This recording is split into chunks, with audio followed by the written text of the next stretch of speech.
My request for my surveillance and intelligence records in the United Kingdom is being processed.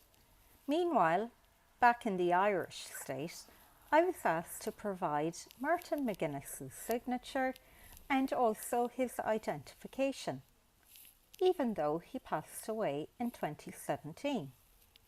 I pressed forward by citing the law.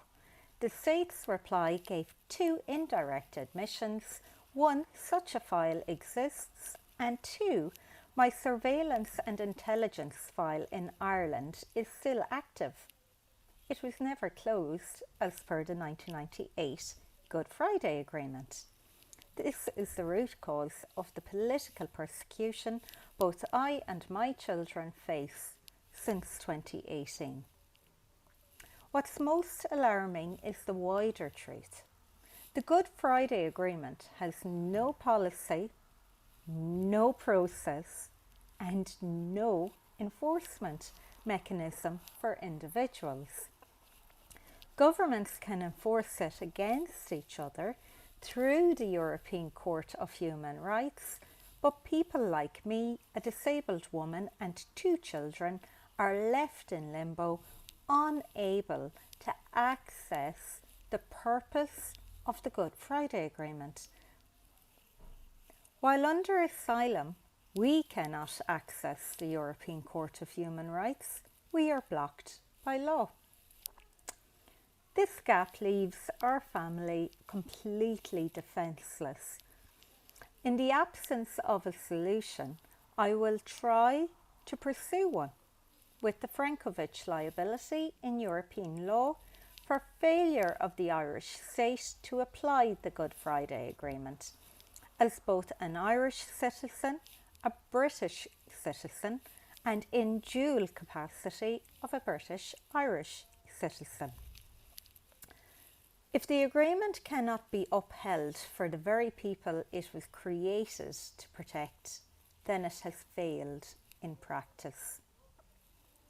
When I was a little girl, I would run home from school to make sure I was home in time to pick up the phone when it rang from Martin.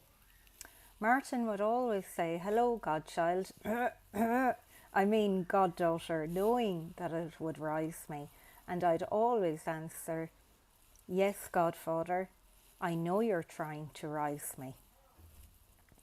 And he refused to take my oath of allegiance as a child. Instead, he gave me a much higher honour in placing me as his godchild. For those that remember me from the community, growing up, I was involved in community games, score, Legion of Mary, playing an instrument, and any activity that came to light, I was there. I had the same hello and greeting for everyone that I met, and that still applies today. Hardly grounds for surveillance and intelligence. Yet, post-2018, the surveillance on me and intelligence files, what exactly does it contain? Of course, we know there's falsified TUSLA, falsified Gardaí and falsified court records, but they cannot be corrected, because if they are, the paper trail leads directly back to a politician in County Tipperary. A politician still on full state pay from the Irish government, who failed to enact the Constitution and remove him, alongside the implicated judges, Gardaí, HSC, TUSLA and other actors, some of whom are on guaranteed state pensions. Meanwhile, my children and I have to navigate life as refugees, left in limbo, unable to access the Good Friday Agreement, defending ourselves against relentless attacks by the Irish state through the misuse of European and Belgian alerts, a process of data laundering across borders to continue the persecution. I will continue my pursuit of justice, guided by the resilience, faith and honour that Martin once instilled in me, not just for myself and my children, but for all families left in limbo with no resolution, or where the state is maliciously trying to remove custody of children, such as in our case, and also to falsely send me to prison, despite the fact that all data and orders are falsified.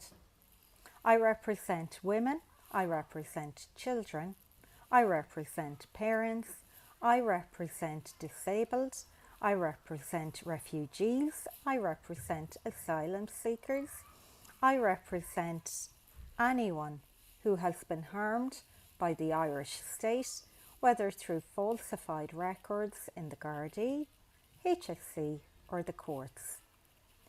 That is a lot of people. If this resonates with you, or you feel connected to what we've been put through, please share to raise awareness for us. Thank you.